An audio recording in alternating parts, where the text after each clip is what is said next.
നമസ്തേ. ഇന്ന് പൗർണമിയാണ്. എന്താണാവോ ഈ പൗർണമിയുടെ പ്രത്യേകത?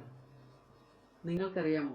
പൗർണമി നമ്മുടെ മനസ്സിലും ശരീരത്തിലും ആകാശത്തും ഭൂമിയിലും സമുദ്രത്തിലുമൊക്കെ വലിയ വലിയ മാറ്റങ്ങൾ ഉണ്ടാകുന്നു. വളരെ പോസിറ്റീവായിട്ടുള്ള മാറ്റങ്ങൾ. ചിലപ്പോൾ നിങ്ങൾ ചിലരെങ്കിലും അത് തിരിച്ചറിഞ്ഞിട്ടുണ്ടാകും.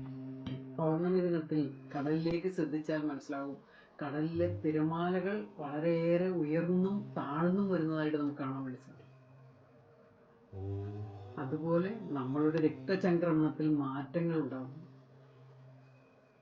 നമ്മുടെ മനസ്സിൽ വളരെയേറെ പോസിറ്റീവായിട്ടുള്ള ചിന്തകളുടെ ഒരു വൈബ് തന്നെ ഉണ്ടാകും. കടലിലെ മാറ്റങ്ങൾ നമ്മൾക്ക് കാണുവാൻ വേണ്ടി സാധിക്കും. എന്നാൽ മണ്ണിലെ മാറ്റങ്ങൾ നമ്മൾ അറിയുന്നേയില്ല.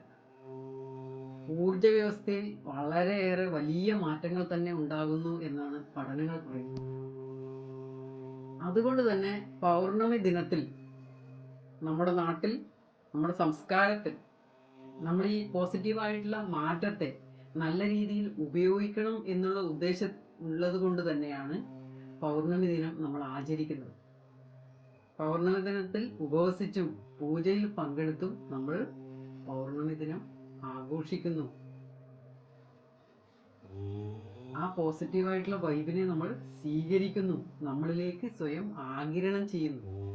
അങ്ങനെ നമ്മൾ ദേവീ ദേവന്മാരുടെ അനുഗ്രഹത്തിന് പാത്രീഭൂതരാവുകയാണ് ചെയ്യുന്നത്.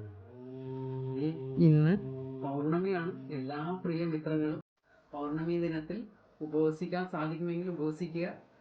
അതുമല്ലെങ്കിൽ നിങ്ങളുടെ തൊട്ടടുത്തുള്ള ക്ഷേത്രങ്ങളിൽ പൗർണമി പൂജ നടത്തുന്നുണ്ടാവും. അവിടെ ചെന്ന് ആ പൂജയിൽ നിങ്ങൾ തീർച്ചയായിട്ടും പങ്കാളികളാകുക.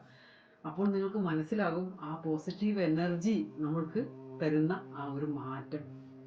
ഒപ്പം നമുക്ക് അമ്മ മഹാമായയുടെ അനുഗ്രഹത്തിന് പാത്രീഭൂതരാകുകയും ചെയ്യും. എല്ലാവർക്കും പൗർണമി ദിനത്തിന്റെ ആശംസകൾ അറിയിക്കുന്നു. ഒപ്പം സർവേശ്വരി എല്ലാവരിലും അനുഗ്രഹവർഷം ചൊരിയട്ടെ. നമസ്തേ.